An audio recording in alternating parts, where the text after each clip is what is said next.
Bapak, Ibu, saudara-saudari, adik-adik kaum muda yang terkasih, selamat memasuki hari Minggu biasa yang kedua. Semoga Anda tetap setia, tetap bersuka cita. Percayalah, Tuhan menyertai Anda. Kembali hari ini kita akan diteguhkan oleh firman Tuhan. Kita siapkan hati kita. Tuhan sertamu dan sertamu juga. Inilah Injil Yesus Kristus menurut Santo Yohanes. Dimuliakanlah Tuhan.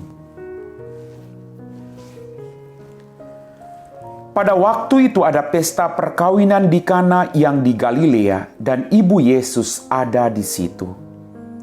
Yesus dan murid-muridnya diundang juga ke perkawinan itu. Ketika mereka kekurangan anggur, Maria berkata kepada Yesus, "Mereka kehabisan anggur." Kata Yesus kepada ibunya, "Mau apakah engkau daripadaku, ibu, saatku belum tiba?" Tetapi ibu Yesus berkata kepada pelayan-pelayan, "Apa yang ia katakan kepadamu, buatlah itu." Di situ ada 6 tempayan yang disediakan untuk pembasuhan menurut adat orang Yahudi. Masing-masing isinya 2-3 buyung. Yesus berkata kepada pelayan-pelayan itu, "Isilah penuh tempayan-tempayan itu dengan air." Dan mereka pun mengisinya sampai penuh. Lalu Yesus berkata kepada mereka, "Sekarang cedoklah dan bawalah kepada pemimpin pesta." Lalu mereka pun membawanya. Setelah pemimpin pesta itu mengecap air yang telah menjadi anggur itu, dan ia tidak tahu dari mana datangnya. Tetapi pelayan-pelayan yang mencedok air itu mengetahuinya. Ia memanggil mempelai laki-laki dan berkata kepadanya, "Setiap orang menghidangkan anggur yang baik dulu, dan sesudah orang puas minum barulah yang kurang baik. Akan tetapi engkau menyimpan anggur yang baik sampai sekarang." Hal itu dibuat Yesus di Kana yang di Galilea, dan merupakan yang pertama dari tanda-tandanya. Dengan itu Yesus telah menyatakan kemuliaannya, dan murid-muridnya percaya kepadanya. Demikianlah sabda Tuhan. Bapak, Ibu, saudara-saudari, adik-adik kaum muda yang terkasih. Dalam peristiwa Yesus mengubah air menjadi anggur ini, satu hal yang patut kita pelajari, yaitu sikap Bunda Maria. Maria tahu bahwa orang yang mengadakan pesta itu kekurangan anggur. Sungguh luar biasa. Kita punya seorang ibu yang tahu akan kesulitan kita. Dikatakan tadi, Maria menyampaikan itu kepada Yesus.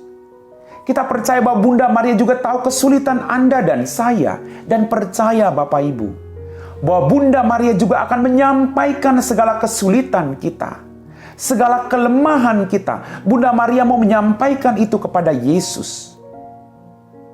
Dan sungguh luar biasa.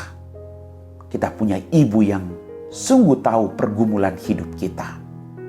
Maria adalah murid Yesus yang pertama. Bapak, Ibu, saudara-saudariku yang terkasih.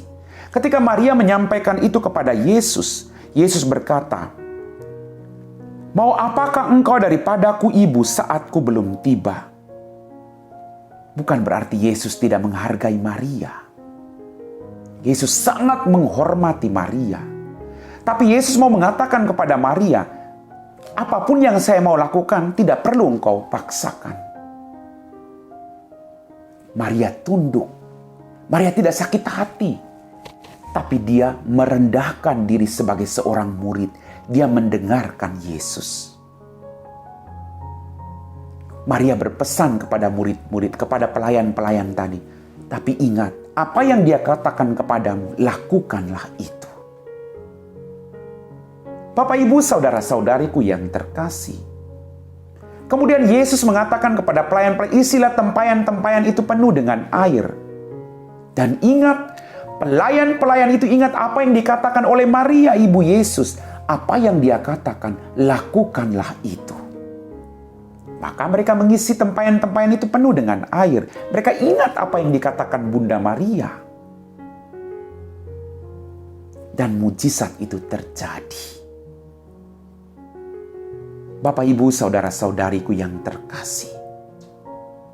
Kita belajar dari sikap hidup Maria. Dia tidak sakit hati dengan perkataan Yesus. Tapi dia percaya mujizat pasti terjadi. Maria juga mengingatkan kepada Anda dan saya, apa yang Yesus katakan, lakukanlah itu, maka mujizat pasti terjadi. Bapak, Ibu, saudara-saudari, adik-adik kaum muda yang terkasih. Kemudian Yesus berkata, sekarang cedoklah dan bawalah kepada pemimpin pesta.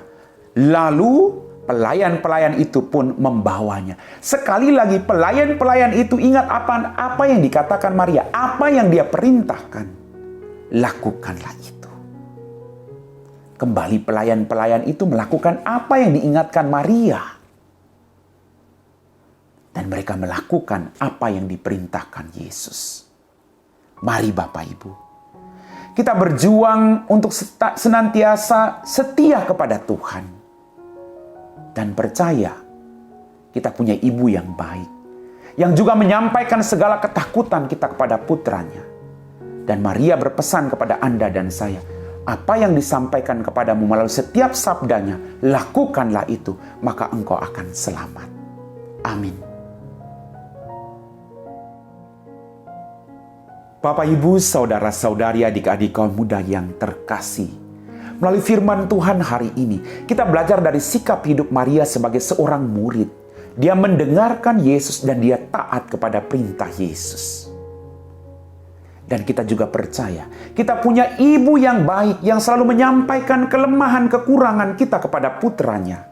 Dan percaya, dia berpesan tadi, ingat, apa yang dia katakan kepadamu, lakukan itu. Maria berpesan kepada Anda dan saya juga. Mari kita lakukan apa yang dipesankan Yesus melalui setiap firman yang kita dengarkan. Maka mujizat pasti terjadi.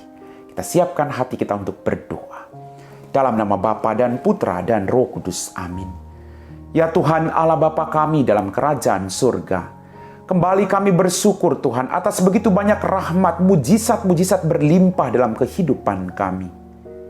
Mampukanlah kami untuk selalu mendengarkan Engkau dan melaksanakan apa yang menjadi perintah-Mu bagi kami masing-masing. Tuhan, kami berdoa bagi orang-orang yang saat ini sedang bergumul karena beban berat dalam hidup mereka.